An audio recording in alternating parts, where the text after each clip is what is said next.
搂膝奥步在我们的教学中第一次出现，下面请看完整的动作示范演练。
我们从白鹤亮翅到搂膝奥步这个运动过程呢，也是一样，通过转腰，白鹤亮翅做完以后，向左转腰，右手去格挡，到中线以后，右手往下松沉，左手往上走，但是重心高度不变，向自己的右后方45度方向合手，右手与肩同高，左手在大臂内侧。左脚收到右脚内侧脚前掌点地，左手出搂，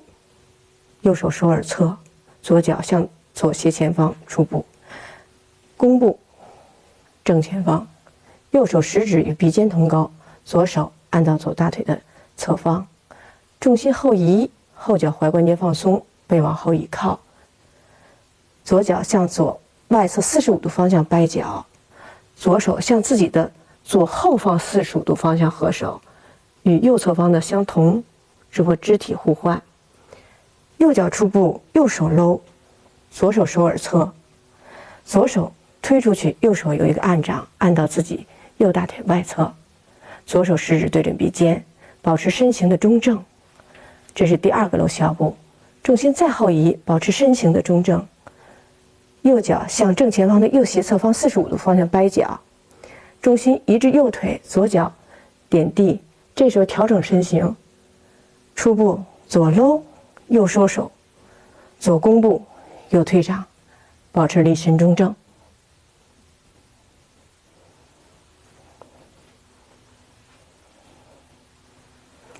下面我们进行动作的示范，来，白鹤亮翅以后，这时候我们右手随着转腰进行格挡，转到自己身体的正前方，右手往下松沉，左手往上走，两手一上一下，合至自己的右后方45度，左脚收点。这时候身体向正前方转体，右手收到右耳侧，虎口对准自己耳侧，左手搂到腹前，重心前移，左手继续搂到自己左大腿外侧。右手食指对准自己鼻尖，左肩松沉，重心继续后移，掰脚，往正前方的左前45度方向掰脚，往左后方向合，左手手腕与肩同高，手指与自己面颊同高，右手在自己左大臂的内侧相合，出步沉胯出右步，眼睛看正前方，向前推掌，右搂手左推掌，重心后移，后脚踝关节放松，向自己右斜前方，右脚向右斜前方45度方向掰脚合手，这时候调整身形，保持立身中正。好，左搂手，右手收到右耳侧，走出步，搂推出去，背往后一靠，食指对准自己鼻尖，收。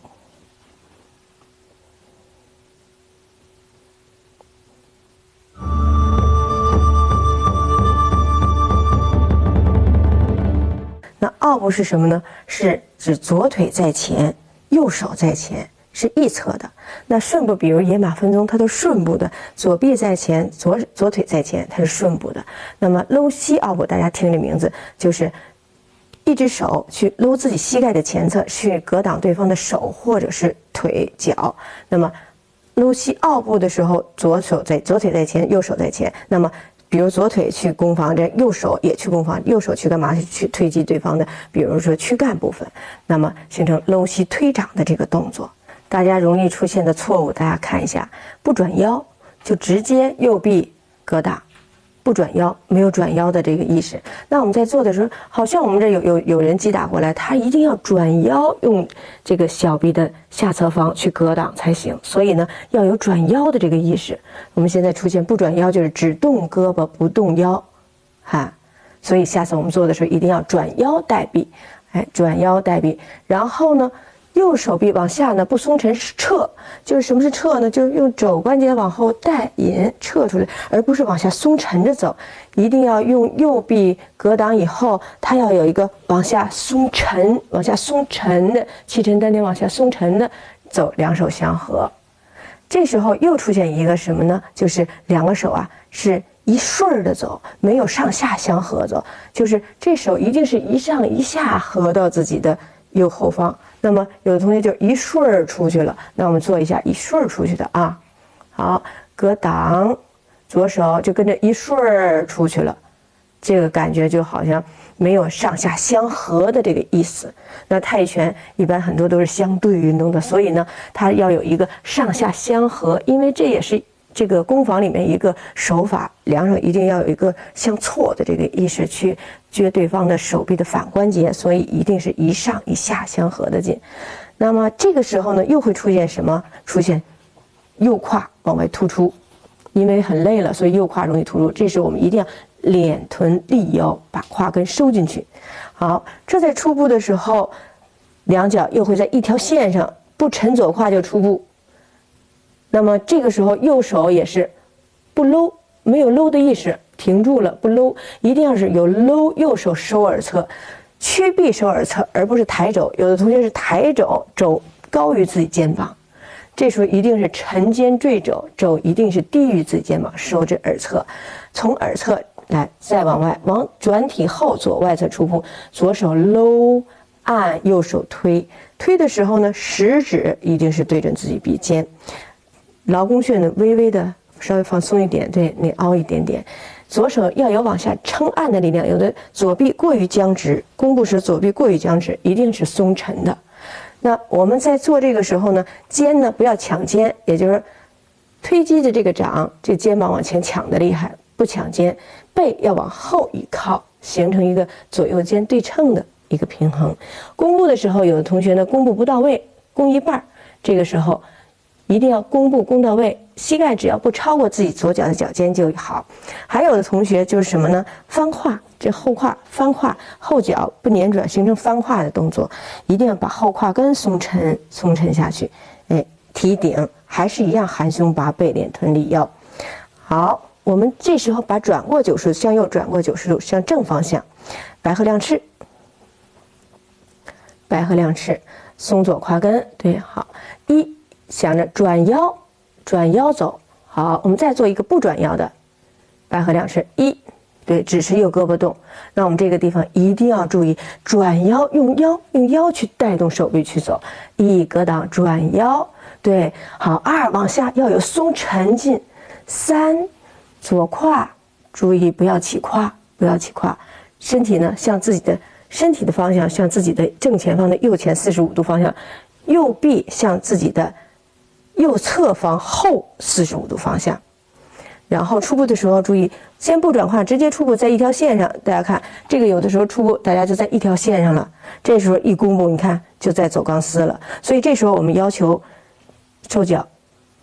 出步的是沉左胯跟左腿往左外侧出步，两脚尖横向有一定距离，从左脚的外沿到右脚的外沿的横线是自己肩的宽度，右手收到耳侧以后，松后腿蹬展，背往后一靠。这个时候有的时候呢，有的同学的手往外侧走，一定注意食指要对准自己鼻尖，左手有个按掌，含胸拔背，提顶竖向，眼睛往远看。好，收拾。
搂膝腰部呢，这个动作，不是完全的说是用的一个这个方法上，从功方上讲。那么他在走的时候，从白鹤亮翅呢，他有转腰带臂这个动作，这个带臂动作是个格挡动作。假设对方，比如无论是他冲右拳也好，冲左拳也好，都可以。那么如果他冲的右拳，我从内侧接手，也就是从他的这个内侧方去接手的话，也是这个用小臂这转腰的时候格挡。这个时候我们在做的时候，力一定要达到自己小臂的下端来格挡。那如果是他冲左拳，我就从他的外侧方去接手。那么接手以后，我再做怎么去做去击打对方都可以。那么格挡，我这个时候也是格挡，俩手都可以的啊。主要是力点达到自己小臂的下端就可以了，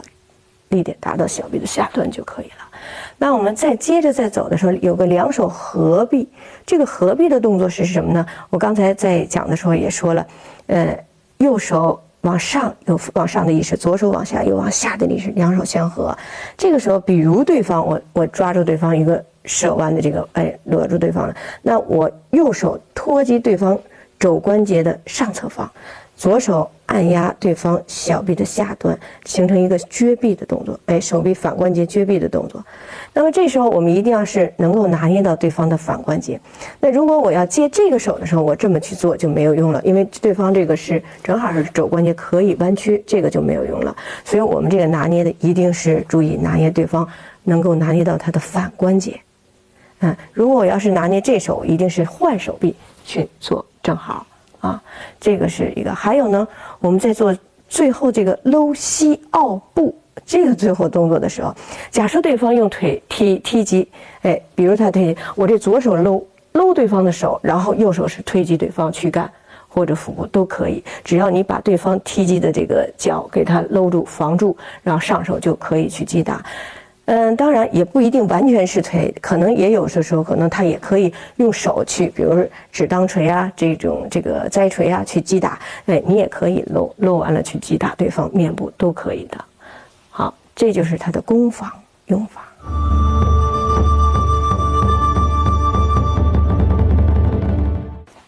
搂膝拗步动作呢，注意一定是转腰带臂，尤其白鹤亮翅到这儿做完以后，一定是转腰带臂去走，腰动手动相合。这个合劲儿也是一定要有个合劲儿，千万不要只是做胳膊，只是肢体运动，它一定是与呼吸配合的，这个意识能达到自己想要到达的这个位置。那我们在做搂膝的时候，初步一定不要在一条线上，一定是往左外侧出步。如果上右脚的话，右外侧出步。那么我们这个两脚间横向宽度一定要有。我们在做的时候，重心后移的时候呢，注意一定不要凸臀。从侧面看，我们在做搂膝腰部第一个做完以后，一定不要凸臀，身体前俯，更不要身体后仰，所以一定是踝关节放松，你看腰背往后倚靠，舒指展开，把动作舒展开，然后到这个地方的时候，千万别身体前俯，一定有一个调整身形，把眼神看出去，把眼神看到自己手外侧方向，不要看自己手外侧方向，然后这个时候注意肘关节不要高于自己的肩关节，肘关节一定是低于肩关节的，那么肩就放松了，肘就坠下去了。推的时候也是，这个手腕不要使劲，就放松，最后一沉腕向正前方推击出去，食指对准自己臂尖，不要往外侧推，而是找你自己中线，背往后倚靠，不要拧肩，就从侧面看，它就是一个抢肩动作，不要抢肩，背往后倚靠，提顶竖向。那么这些呢，大家注意到，搂膝腰部也就练得很好了。好，搂膝腰部教学就到这里。